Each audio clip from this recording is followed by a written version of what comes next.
What's up, guys? Today is June 10th, and I have a little gap in my schedule, so I thought I'd just record. But these past 2 weeks have been a struggle because, so you guys know, or for those of you who actually do watch this, not a lot of people watch it, so I'm just more documenting for myself. But so I have 2 jobs. I have a one-on-one personal training job, which is what I'm doing right now. And I drive 40 minutes to my second job, which is BFT. It's a group fitness training job. So I've been picking up a lot more hours because my boss, she's about to be on leave 4 to 8 weeks because she's pregnant. She's about to give birth, which is the best for her, and a safe delivery. And my other job, the recent head coach got fired, so I have to cover his morning shifts, and it's like I close and open. So the earliest we open is at 5 a.m. So I gotta wake up at 4, you know?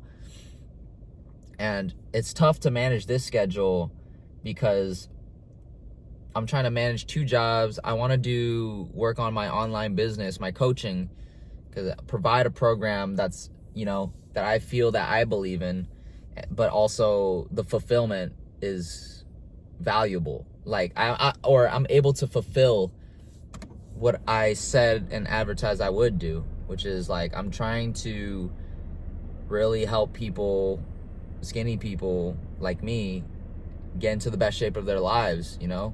Not just skinny people, but just like anybody just willing to look for help, and provide my insights on mindset and where my story came from, the reason why I started working out in the first place, and how I think fitness ties into everything in life. Anyways, I'm going on a big tangent. That's like my problem. Anyways, just like managing all this. I have a girlfriend, partner, and we're trying to decide how to allocate time to each other and figure out priorities. I want to hang out with my little brother, you know, stay in touch with him, my grandparents, family, having a social life, just a lot that needs to be balanced. And I know I can't do it all, but I will try, you know. There's got to be a little bit of sacrifice into this. And the thing is, I found myself getting overwhelmed. I've been overwhelmed lately. Like, I haven't been able to meal prep. I got to save money because I'm broke as hell, right?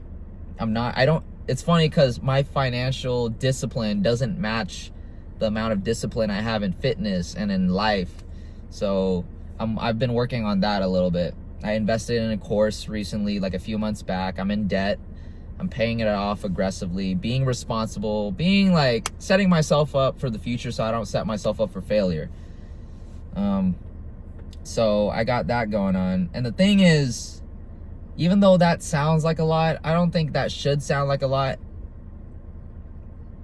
Who is the Eric that's gonna operate at $10,000 a month? Who is he gonna be? What version of that is gonna be? So I think to myself right now, I'm not making a dime from online coaching. I'm just trying to provide value to people who need it. And when I think back to myself, like, who is that version of me gonna be with the one that's operating at $10,000 a month? I know I repeated that, but it keeps repeating in my head. It's been repeating in my head for the past 2 weeks. And sad to say, I don't think he's got to operate harder, and he's got to have a better why. He's got to go harder in terms of having the discipline, not going harder and not working smart, because I tried doing that and I'm running off of 4 to 6 hours of sleep, and that didn't work because that was affecting literally my basic human functions. Like, I got to drive back and forth and I get drowsy while I drive. That's dangerous. I don't want to put my life at risk, you know. But I've been doing that for a while now. I've been doing that for a few months, and it's not good.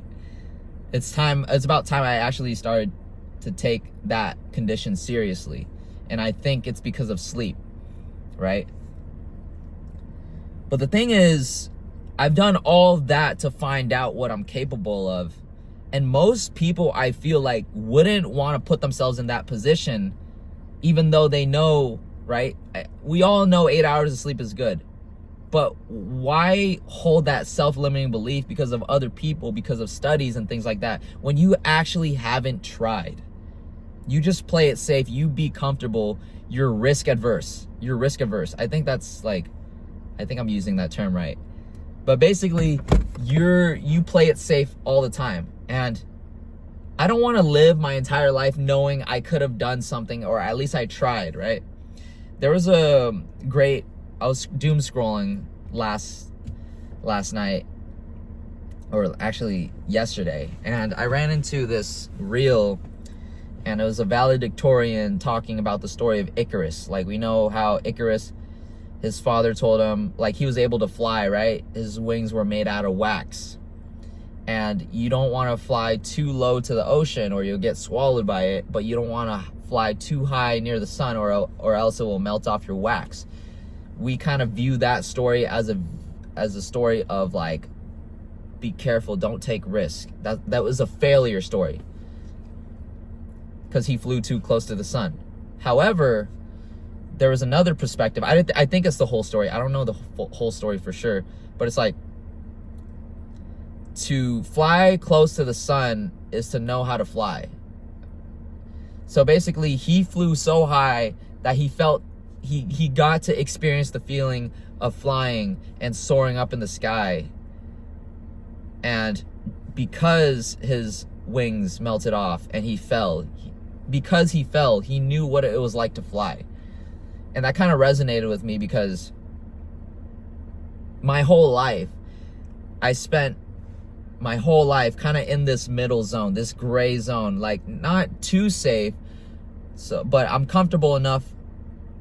It's like I'm playing it safe enough where it's not like risky, but I'm also like not too comfortable where it's like I'm just settling. And yeah, I've been doing that my whole life. And I decided to make a change for like the past few years. I went on this self-improvement journey since like 2020 after coming back from Vietnam, and I realized like I need to really work on myself. And I'm just having the second coming now. This is where I got to really ramp it up and pick it up, because it's not about me anymore. It's about being a role model for my friends and family, you know, and other people out there. Like Asian representation too, in a way, because we don't get a lot of strong representation compared to other races. I feel like Ryan Higa, right? We all adored him, or at least I did growing up, because he was Asian representation. Jeremy Lin, you know, Yao Ming, and then we have all these other small influencers, content creators, Timothy DeLaGhetto, Freddie W from Rocket Jump. I'm trying to be the next person, but as a coach, and I want to make money from it. Because I poured my skill set, I poured my years and time into learning a skill set to help people. So that's a service I offer. Like, I don't understand why people on social media don't understand, like, there's such a bad rap against online coaching because they think it's like you sell courses. And while like the scammers ruined the image, like, I know what I'm doing is right. So I'm going to try to do that, try to help as many people as I can, explain and document what is going on in my life. I know I went on a big tangent, but basically I have a lot on my plate, and I feel like if I want to get to that level as a businessman, I have to be able to handle what's on my plate right now. Like, I can't complain because I asked for this. I've asked for this a long time ago. Now the goal is to eat. I got to be able to eat. If I can't do this, I don't deserve what I'm looking for. I don't deserve the $10,000 a month or whatever that goal is. But it's more like a personal fulfillment. I got to meet the level of the challenge that I set for myself. And yeah, that's pretty much what I wanted to say today. I know it was all over the place. I'm working on my storytelling a bit and with my words. But hopefully you guys enjoyed that. You guys can resonate. And hope you guys have a great rest of your day. Love you guys. Peace out.